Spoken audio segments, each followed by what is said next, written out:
Merry Christmas, everyone. Today I want to have a chat on the secret agent of World of Tanks, the ELC Even 90, which is the sneakiest Tier 8 premium tank, and as it currently is on sale, I will answer the question: is it worth the gold? The short answer is yes. Go ahead and buy it. However, if you don't want to regret that purchase, you need to know a few things first. I will cover the tank's capabilities first, with an overview of the key characteristics, namely size and mobility, autoloader, stealth and view range, and the gun's performance. I will then go over some playstyle tips and focus on scouting, ambush and hit and run tactics, patience or staying hidden, and having team support nearby. Then I will highlight the main challenges of the tank, namely its fragility and its limited firepower. So let's begin. This is the smallest Tier 8 tank, making it hard to hit. However, if it gets hit, you will get auto-penned, even with HE. The great power to weight ratio of this tank grants it some great camo values. So it allows you to stay concealed while scouting. If all goes wrong, you still have a chance with your autoloader. With a 3-round clip, that will save you more than once, by tracking your opponents or by clipping them. Just remember to time your reloads carefully, as this tank's DPM is quite bad. The camo values can go to around 50%, while the view range is in line with most other tanks of 380 meters. The gun should be improved with vents, reducing its aim time and dispersion to reasonable values.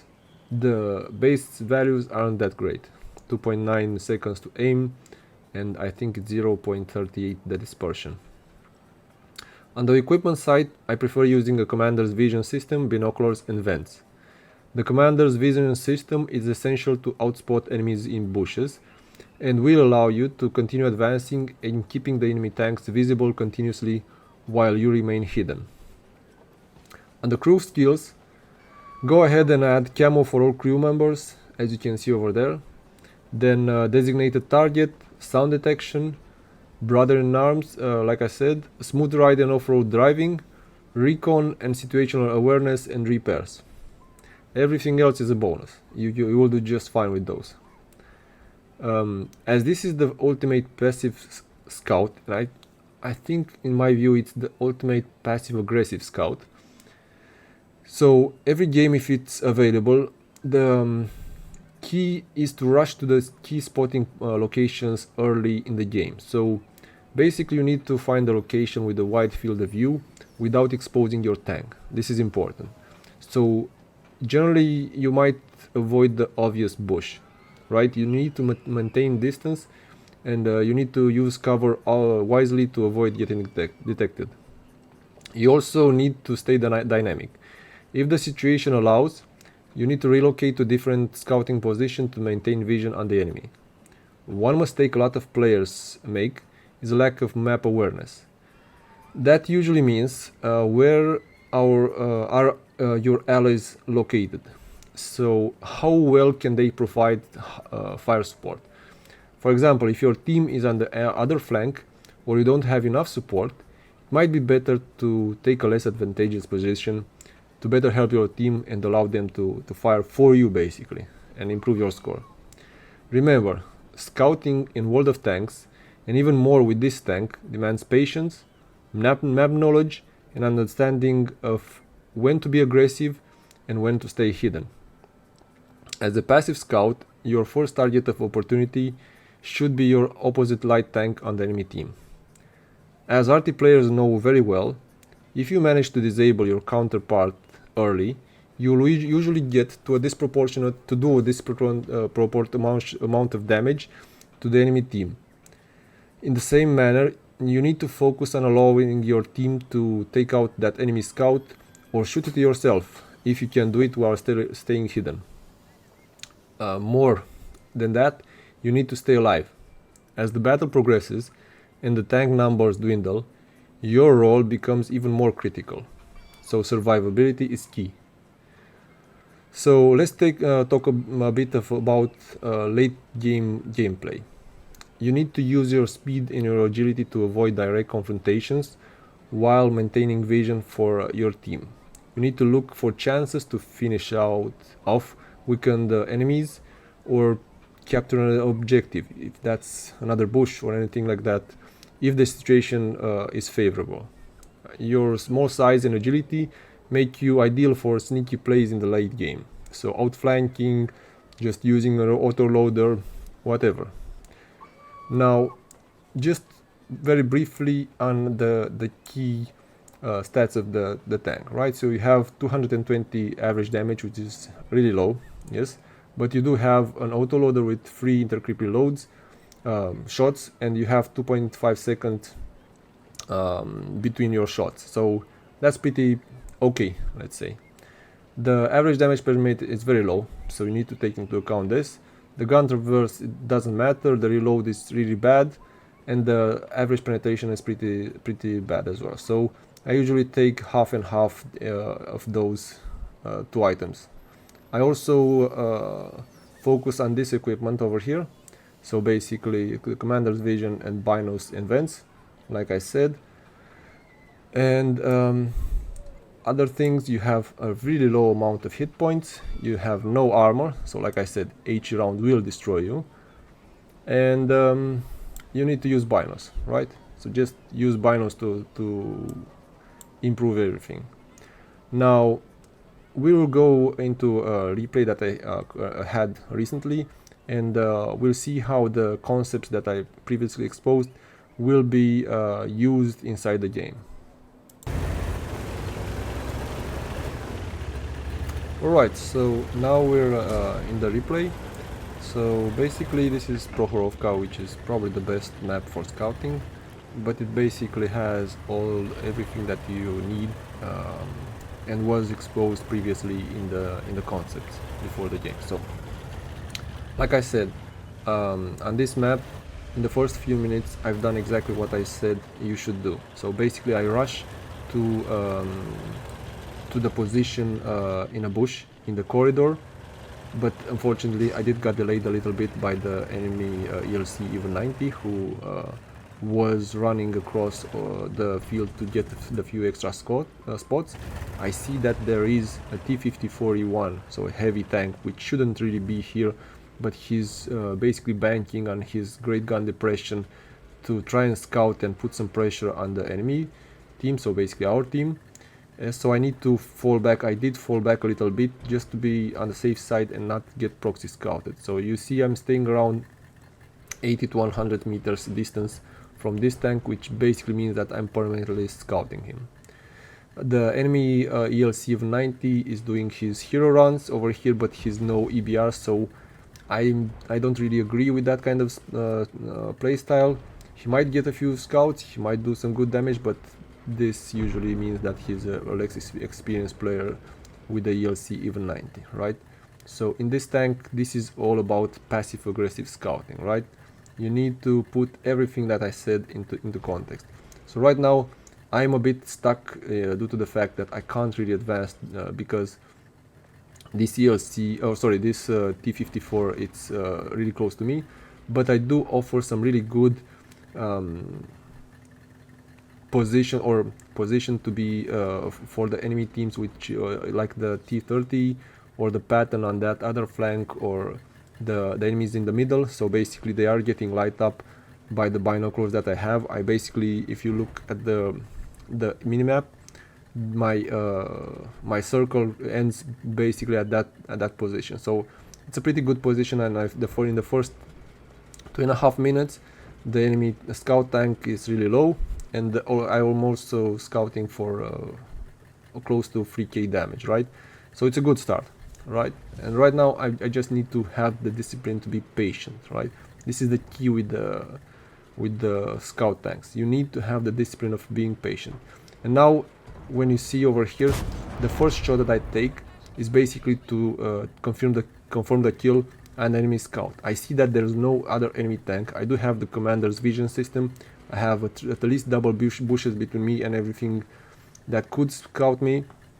So when I had the opportunity to take out the enemy scout, that's a huge advantage, and that's a huge win for my book. So the enemies basically don't have any kind of vision, so our TDs will have an easier life at this point. So the only thing that keeps me on this position is the enemy T-54 E1. So right now I see that I'm not seeing any more that T-54, so I just need to be patient, right? Because he's still in that hole over there. So just staying over here. As you see, the T-54 is constantly probing, and I do hope that at some point he will get impatient and do a mistake. When that happens, that's my chance of advancing. So right now, this is all you need to do. It might sound a little bit boring, but this is what you need to do if you do want to have those monster games in scout tanks, and if you do want to get better and if you want to improve. So as you see, it's now over 3k spotting damage, and this E5 is almost dead. I don't want to give my position yet because the enemies don't know where I am. I do want to keep it this way because this is a bit of paramount importance to me. Okay, so the T-54 has finally died, allowing me to slowly creep in and activate my binoculars each and every 10-20 meters that I advance, right? So the only point of which is a bit harder right now is basically around this road that I need to expose myself for a little bit. So I will just wait, activate my binoculars, wait until to see if there's anyone who's moving erratically or I don't know in what other manner. And now I basically again provide vision of the enemy tanks in the middle. So I do hope that my team is going to be able to shoot them, and I do see at this point that the enemy team is probably firing, right? So when they started firing, that means that they got lighted by me with the commander vision system, which allows me to basically see behind bushes. This is a short explanation. And now there's the random event that forces me to go aggressively towards the middle. So I basically know roughly what this was really close. So what the plane is gonna be, and I basically go to the first bush that wasn't destroyed in this. So basically after the roll, I see that the tortoise is advancing, so I do need to fall back right now. I can't allow them to spot me. I did up until this point around 5.5k spotting damage, and I'm just getting started. So right now the tortoise is basically the most heavily armored enemy tank. Our team does have a few TDs, the turtle, the Udas, and also the Patton, which are benefiting from my spotting. On the other flank, I think that we are doing some pretty good. So right now the battle is in the balance, but it's also pretty close, which allows me to actually do even more spotting damage to the enemies. I see that the tortoise is slowly advancing. I'm hoping it will advance just a little bit more so I can get back into a bush and spot the enemies. I hope that my team is going to be able to actually spot them, but if I do want to get a better result, I do need to take a few chances. And now I basically take the first chance. I can go towards this bush. I slowly creep in towards the bush, hoping I won't get spotted. At this point, though, I am spotted, and I realize that this is going to be a lot more dangerous from now on. So I need to go back and just bide my time, just wait a little bit, get a bit of extra spotting like we saw on the tortoise, but it's not worth it. I need to stay a little bit back. Hopefully no one's gonna rush me right now, and just gonna stay over here, and my team will slowly destroy the tortoise because the tortoise isn't seeing. I do see the Borask, I track him, and this was the most intense moment of the game because the Borask basically leaves me on 27 HP. I did manage to track him, to double time track him, and I wanted to hide behind this dead wreck of the T-54 E1, but thankfully my team managed to kill the Borask, so I do know at this point that I'm still in business. I have around 6.4k damage spotted, and I do hope that my team will finally manage to kill the turtles. At this point I do want to see if there's anyone who's gonna go and try and rush me, and I spot the E75. The turtles has died, so this allows me to just advance a little bit closer, and as you see, it's basically the same thing that I've been saying. Just get in a bush, get good lines of spotting for your team, allow them, see if your team has the guns behind you to actually provide the fire support. And now I do know that the battle is won, because on the other flank our guys have managed to basically kill whatever was over there or back there. I see that there was that TVP, the TD, who was on that flank, so I basically know that the only tank which is over here is probably the Patton. At this point I see the Patton who is advancing, and at this point I should just advance, right? So I do just that. I advance a little bit. I know where all the tanks are, so the Shock is basically going back. I wait a little bit. I had tried to finish him off. Now I do manage to kill him, and then there's a question of just our guys finishing off everything.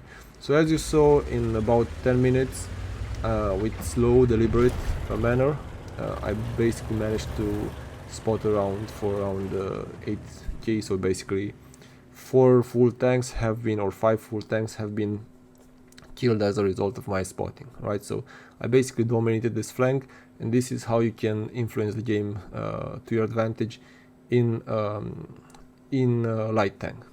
So now let's go to see the final stats, and we will wrap up this gameplay. For the final stats, please note that this was live commentary, and that I had just exactly after I had finished the battle, so be aware of that. And yeah, see you right now in the post-game stats, just as it happened. So those are the final stats of the game. As you can see, it was a master badge with 8.5k spotting damage. I wasn't spotted until the terrain got destroyed, and then I barely got into that bush over there to actually be able to continue scouting. The idea is never set this tank as anything else than a spotting monster, right? So you need to be able to outspot the enemy scouts, and to do that you need to remove their concealment. So basically the binos gives you the best option to do that, and the concealment of the enemy vehicle is behind the bushes is reduced with this equipment. So if you get in a map that actually helps you to do that, then I think this is kind of the best setup that you can do. As you saw, I got the patrol duty, basically scouting, or my team managed to do a lot of damage with my assistance. I was a bit delayed. I think it was this T-54E1, but he basically had an awful game because he tried to be more aggressive and he couldn't do anything in that ditch over there.